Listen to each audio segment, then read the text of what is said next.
ప్రభు నామానికే మహిమ కలుగును గాక.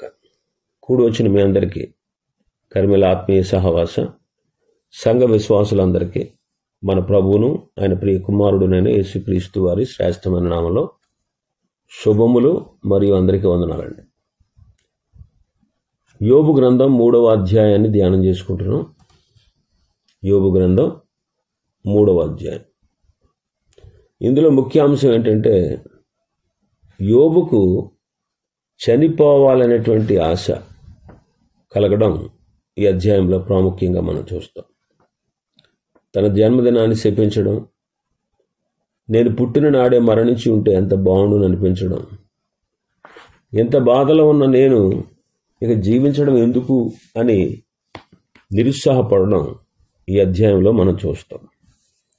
20వ వచనం నుంచి 26వ వచనం వరకు మనం చూస్తే, దుర్దశలో ఉన్న వారికి వెలుగివ్వబడడం ఎందుకు, దుఃఖాక్రాంతులైన వారికి జీవమయ్యబడుట ఎలా, వారు మరణాన్ని అపేక్షిస్తారు, దాచబడిన ధనము కొరకైనట్టు దాన్ని కనుగొనటకై వారు లోతుగా త్రవ్వుచున్నారు, కానీ అది వారికి దొరకకైనది. సమాధికి చేరినప్పుడు వారు హర్షించి బహుగా సంతోషిస్తారు అంటాడు. యోబు బాధ ఎంత భయంకరమైనదంటే తాను చనిపోవడమే మంచిది అంటున్నాడు. అతని బ్రతుకు చేదైపోయింది. చావు అతనికి ఆనందాన్ని తెస్తుంది అంటాడు. 10వ అధ్యాయం 1వ వచనం చదివితే, నా బ్రతుకునందు నాకు విసుగు పుట్టింది, నేను అడ్డు లేకుండా అంగలార్చెదను, నా మనోవ్యాకులము కొలది నేను పలికెదను అంటాడు. 7వ అధ్యాయం 11వ వచనాన్ని మనం చూస్తే, కావున నేను నా నోరు మూసుకొనను, నా ఆత్మ వేదన కొలది నేను మాట్లాడేదను, నా మనోవేదనను బట్టి మూలుగుచుండేదను అంటాడు. అదే అధ్యాయం 16వ వచనంలో చూస్తే, నిత్యము బ్రతుకుటకు నాకు ఇష్టం లేదు, నా దినములు ఊపిరి వలె ఉన్నవి, నా జోలికి రావద్దు అంటాడు. 9వ అధ్యాయం 21వ వచనాన్ని మనం చూస్తే, నేను యథార్థవంతుడనైనను నా యందు నాకు ఇష్టం లేదు, నేను నా ప్రాణమును తృణీకరించుచున్నాను అంటాడు. యోబు మాట్లాడినటువంటి ఈ మాటలు చరిత్ర ప్రారంభం నుంచి కూడా మనుషులను కలతపెట్టేటువంటి మాటలు ఇవన్నీ కూడా. జీవితం అంతా కూడా బాధతో నిండి ఒక్క ఆశాభావం కానీ చివరికి క్షేమకరమైనటువంటి గమనం కానీ లేనప్పుడు బ్రతికి ప్రయోజనం ఏంటి అంటున్నాడు. యోబు తన జీవితం అనవసరంగా అసాధ్యంగా మారిపోయిందని, ఎందుకు బ్రతకడం, చనిపోవడం మంచిదని అంటా ఉన్నాడు. పరిశుద్ధ గ్రంథంలో కూడా కొంతమంది భక్తులు ఇలాగే పలికారు. సంఖ్యాకాండం 11వ అధ్యాయం 15వ వచనం. సంఖ్యాకాండం 11:15, నా మీద నీకు కటాక్షము వచ్చిన ఎడల నేను నా బాధను చూడకుండానట్లు నన్ను చంపుము అంటారు మోషే గారు.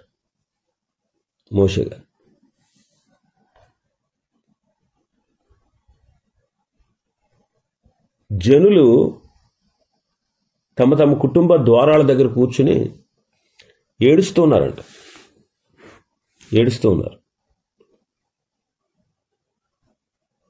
వాళ్ళు ఏడుస్తూ మోషే దృష్టికి చెడ్డదిగా ఉంది.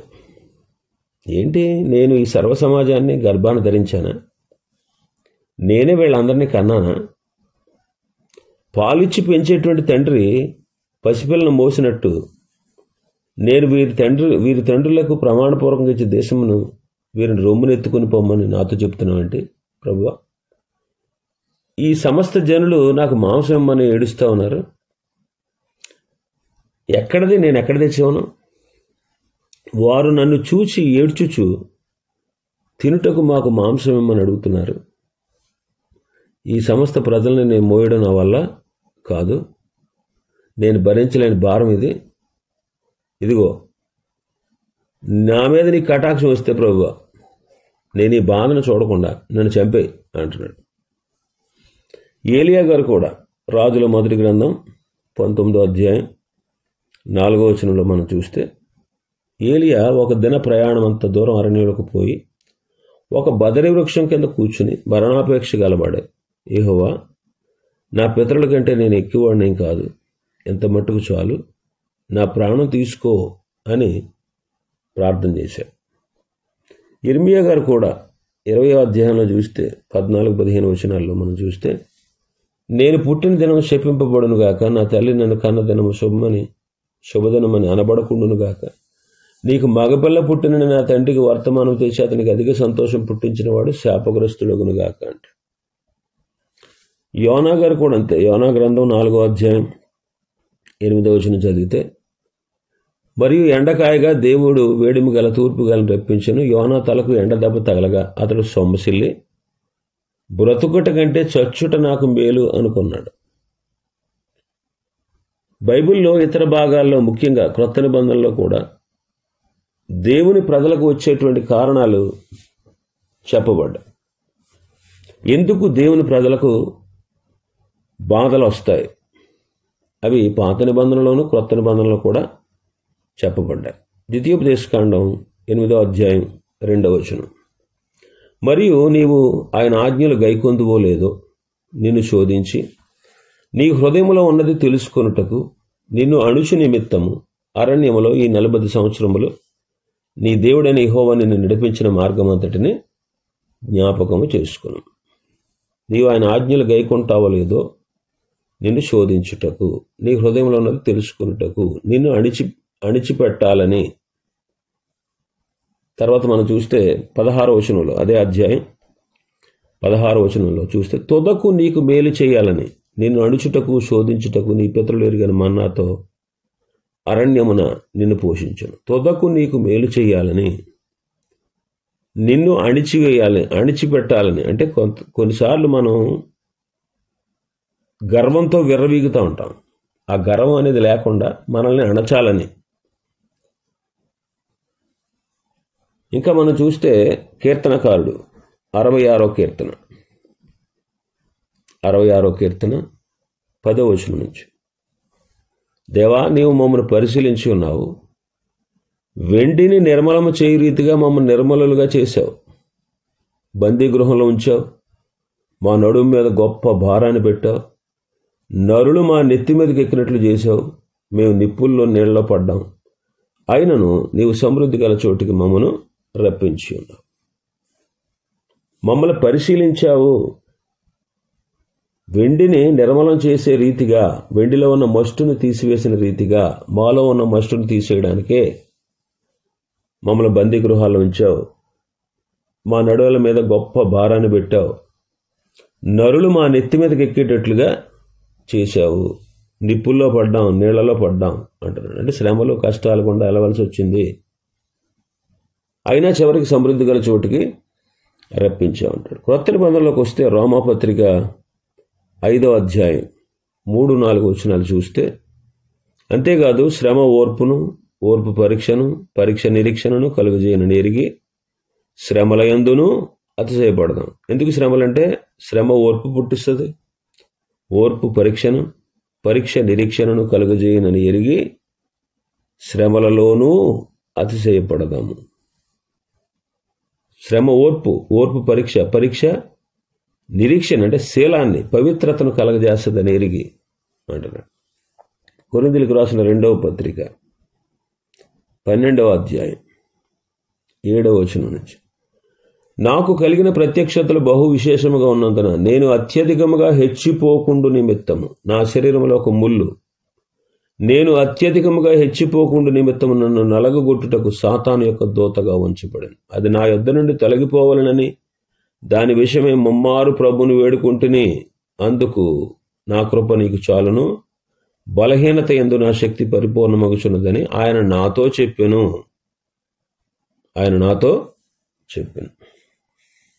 కాబట్టి ఇంకా క్రొత్త నిబంధనలు మనం చూస్తే హెబ్రీ పత్రిక 12వ అధ్యాయం 5వ వచనం నుంచి 12:5 నుంచి, మరియు నా కుమారుడా, ప్రభు చే శిక్షను తృణీకరించము, ఆయనను గద్దించినప్పుడు విసుగకము, ప్రభు తాను ప్రేమించు వానిని శిక్షించి తాను స్వీకరించు ప్రతి కుమారుని దండించును అని కుమారులతో సంభాషించినట్లు మీతో సంభాషించు ఆయన హెచ్చరికను మరిచిపోకండి. యాకోబు పత్రిక మొదటి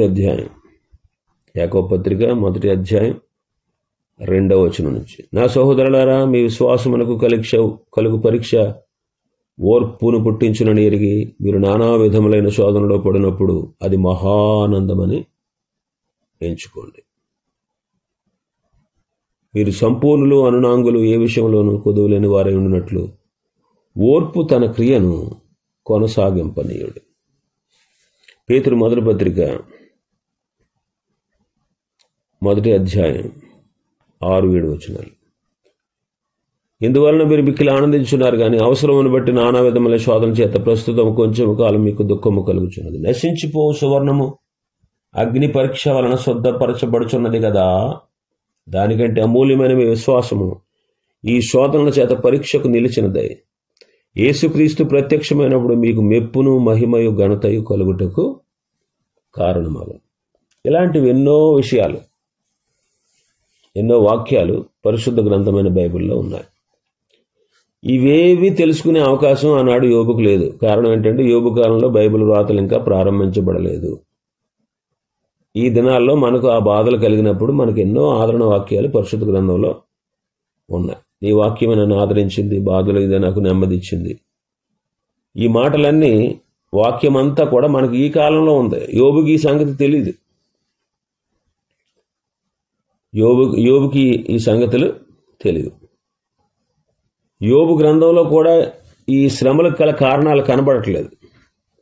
చివరిలో దేవుడు ప్రత్యక్షమయ్యాడు, యోబును బాధ నుంచి విడిపించాడు, రెండంతలుగా ఆశీర్వదించాడు. అది 42వ అధ్యాయంలో మనం చూస్తాం.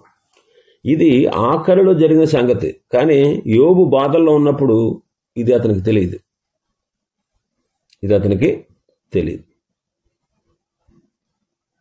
అయినా సరే యోబుకు దేవుని మీద ఉన్న నమ్మకం చేత ఆయన నన్ను శోధించిన తర్వాత నేను సువర్ణము వలె కనబడతాను అంటాడు. 23వ అధ్యాయం 10వ వచనం నుంచి. చావు తర్వాత ఏమి సంభవిస్తుందో అన్న భయం యోబుకు లేదు. ఎందుకంటే యోబు మనస్సాక్షిలో ఏ దోషారోపణ మనకు కనబడదు. దేవుని ఎదుట నిలిచి తన జీవితకాలం అంతటి గురించి సంజాయిషి చెప్పుకోవడానికి అతడు భయపడాల్సిన అవసరం లేదు. ఎందుకంటే అతని జీవితం దేవుని ఎదుట యథార్థంగా ఉంది కాబట్టి యోబుకు పూర్ణ ధైర్యం కలిగింది. అతని జీవితం దేవుని ఎదుట ఎలా ఉంది? యథార్థంగా ఉంది. ఇదిగో ఆయన నన్ను చంపినను నేను ఆయన కొరకు కనిపెడుతున్నాను. ఆయన సన్నిధిలో నా ప్రవర్తన న్యాయమని నేను రుజువు చేయగలను అంటాడు. న్యాయమని రుజువు చేసుకుంటాను. మరణమయ్యేంత వరకు కూడా నా యథార్థతను నేను ఎన్నడూ విడిచిపెట్టనంటాడు. 27వ అధ్యాయం 5వ వచనంలో. ఈ బాధలన్నీ చూసి ఈ బాధలన్నిటినీ ఓర్చుకోలేక చచ్చిపోదాం, లేకపోతే ఆత్మహత్య చేసుకుందాం అంటే ఇది హత్యతో సమానం కనుక బాధను అనుభవించి వచ్చాడు, కానీ తన జీవితాన్ని అంతం చేసుకోలేదు. ఆత్మహత్య చేసుకునే మనసు కూడా అతనికి లేదు. ఇంకా మన భాగంలోకి వస్తే 3వ అధ్యాయంలో 23వ వచనంలో మనం చూస్తే, మరుగుపడిన మార్గము గలవానికిని దేవుడు చుట్టూ కంచె వేసిన వానికిని వెలుగు ఇయ్యబడనేలా అంటాడు. ఇక్కడ కంచె వేయడం అనే మాట మనం చూస్తాం.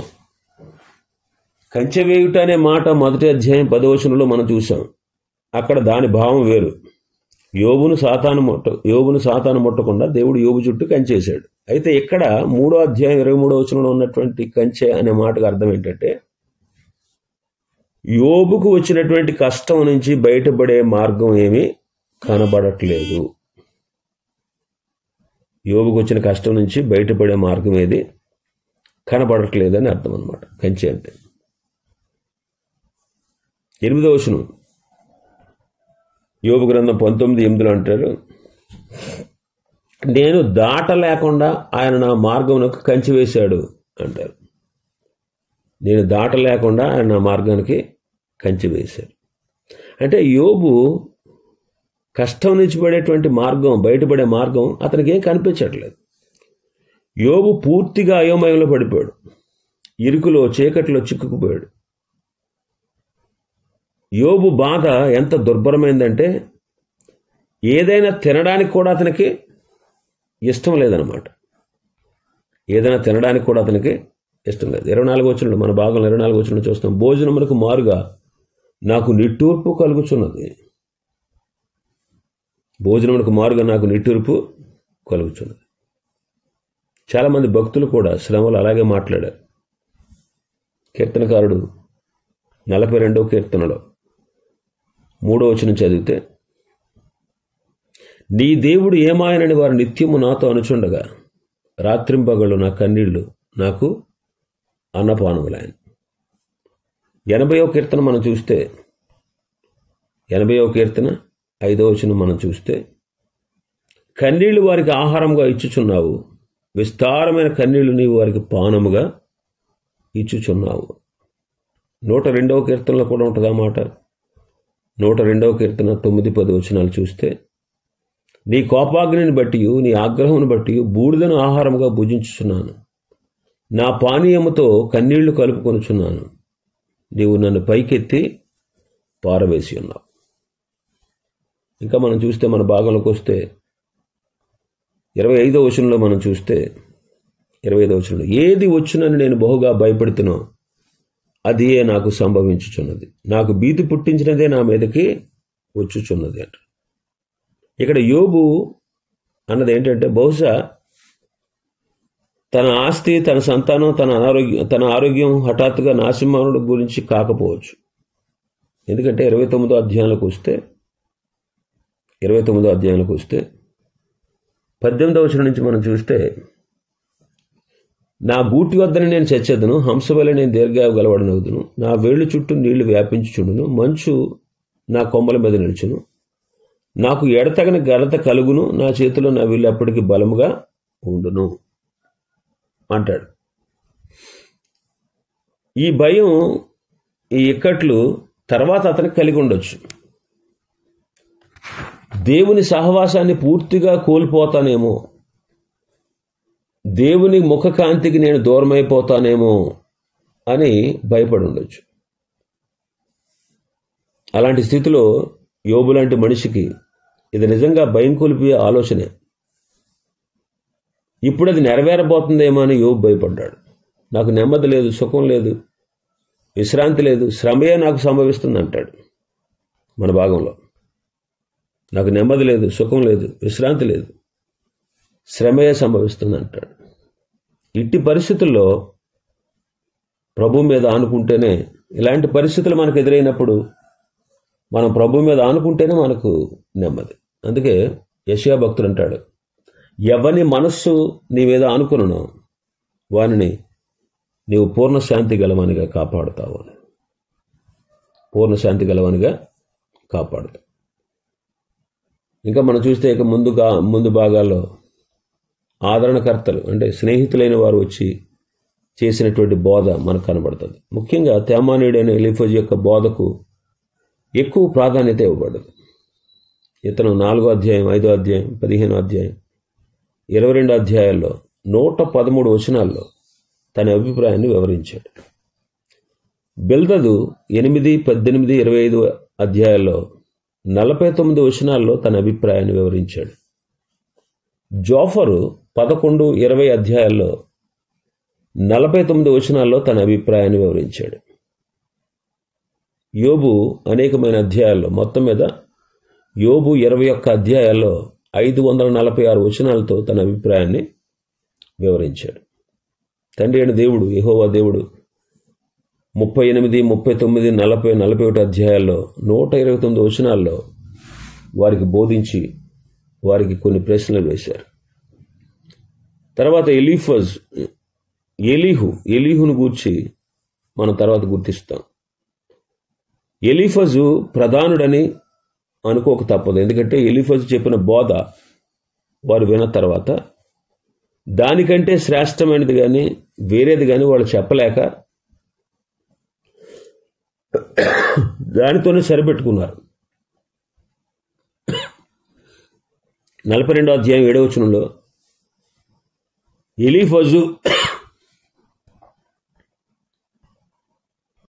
ఎలీఫజు ప్రధానిగా భావించబడ్డాడు.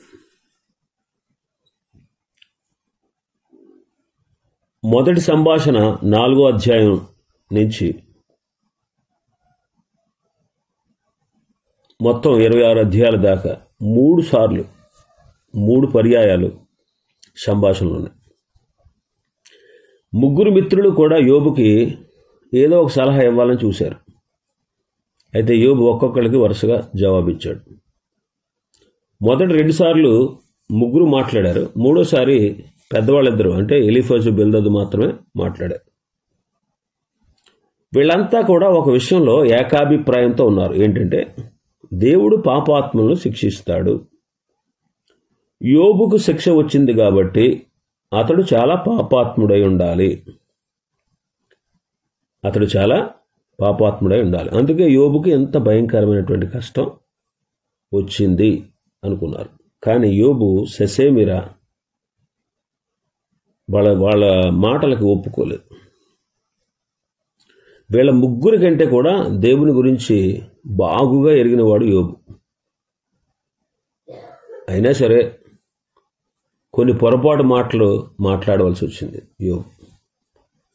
ఎలీఫజు, బిల్దదు, జోఫరు ముగ్గురు కూడా తాము జ్ఞానం గలవాళ్ళమని భావించారు. అందుకే యోబుకు సలహాలు ఇవ్వడానికి సిద్ధపడ్డారు.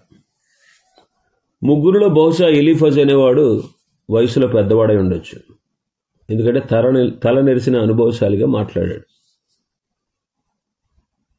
తనకు ఒక ఆత్మ ప్రత్యేకంగా కొన్ని విషయాలు వెల్లడి చేసి ఉంటాడు అని అనిపిస్తుంది.